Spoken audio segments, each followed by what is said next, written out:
नमस्कार विद्यार्थी मित्रांनो, माझं नाव जयश्री कांबळे, भारतीय विद्यार्थी मोर्चा प्रदेशाध्यक्ष महाराष्ट्र राज्य।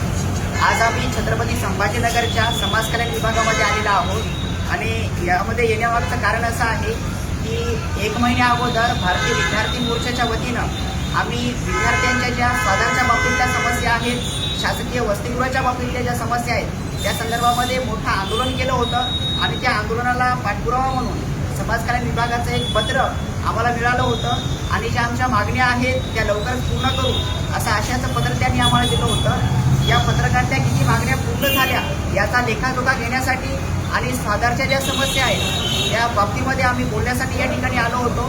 अत्यंत चांगल्या पद्धतीनं पॉझिटिव्ह रिस्पॉन्स सहाय्यक आयुक्त साहेबांकडून आम्हाला मिळालेला आहे। वसतिगृहामध्ये जी पाण्याची समस्या होती तर त्या ठिकाणी आयसोलेटेड टँकचं जे निर्मिती आहे ते करण्याचं सुद्धा ते काम चालू आहे। त्यानंतर वेस्टच्या बाबतीतल्या ज्या समस्या आहेत त्यासुद्धा कव्हर करतो असं त्यांचं म्हणणं आहे आणि बाकीचं जे किचनचं काम आहे किचनचं कामसुद्धा त्यांनी चालू केलेलं आहे।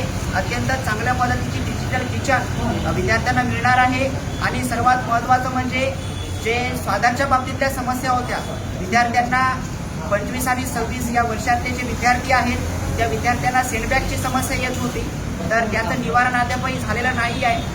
जेव्हा आम्ही त्यांच्याशी चर्चा केली तर सेंडबॅगचं ऑप्शन देण्याची जी सुविधा आहे ती वरिष्ठ लेवलवरती आहे।